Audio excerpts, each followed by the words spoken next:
I want now to introduce Uri Geller. He's been denounced by some people as a magician, and certainly he's a showman. He gives demonstrations all over the United States. Ladies and gentlemen, Uri Geller. He said his name was Uri Geller. The name didn't mean a thing to me. He's come to the attention of Stanford Research Institute, and the scientists there are apparently quite convinced that he has psychic powers. What I do is telepathy, and that is, as everybody knows, is receiving thoughts and passing thoughts. And then I have the other power, which I read that they call psychokinesis, and that is moving or bending or breaking objects. It's cracking. I feel it under my fingers. See how gently it goes? Look, it's like it's becoming like plastic. And you can look. It's very. In 1972, I got a call from Colonel Austin Kibler of the Defense Department, then acting head of ARPA, as it was called, Advanced Research Projects Agency. He says, could you drop everything you're doing and go to Stanford Research Institute?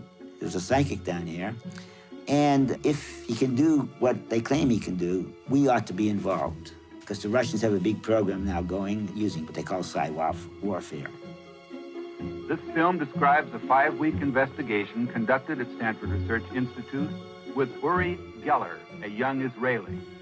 Here we present a case of a double-blind experiment in which someone places an object into a can chosen at random from 10 aluminum cans. Geller's task now is to determine which of these 10 cans holds the steel ball bearing. Now, Targ and Puthoff, the two scientists who were in residence there at the time, were quite a pair.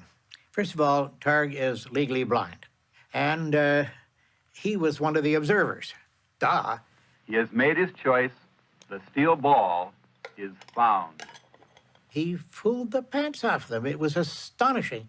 They saw Nobel Prizes on the horizon, because if you discovered there really were psychic powers, that would certainly bring you a Nobel Prize or two. In this case, Geller guessed that a 4 was showing, and he was quite pleased to have guessed correctly.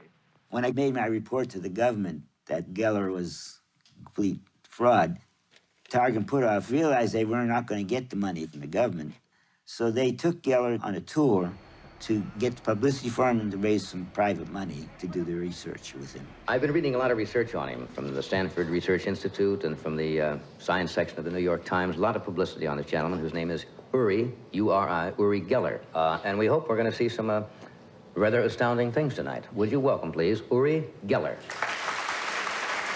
Johnny Carson was the man. Everybody watched that program on NBC. And since I had been on the program many, many times, they asked if I could come into California to appear on the show that night. And I said, boy, this is rather short notice, but I will talk to your prop man. And I'll tell the prop man how he can prepare the props in such a way that if it's real, Geller can do it. But if it's a fake, Geller won't be able to do it. Are you feeling in the mood yet? Yeah. Huh? Oh. More questions? All right, let's... What's the capital of South Dakota?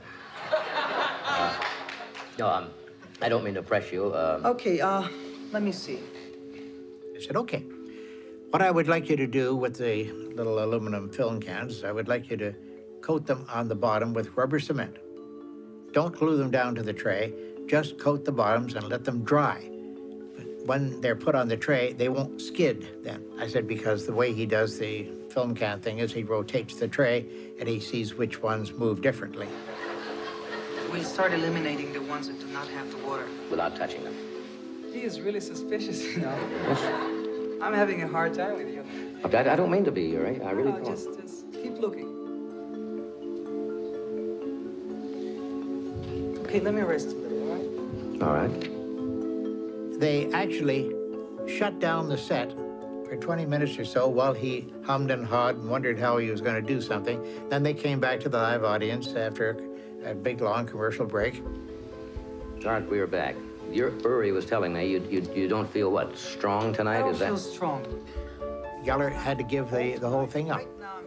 It was a real failure for him, definite failure, because Carson's people had followed the instructions that I gave them. Don't be disappointed. I won't. I'm not. Okay. We thought he didn't have a future. And we were very wrong, very, very wrong. We didn't know how wrong we were.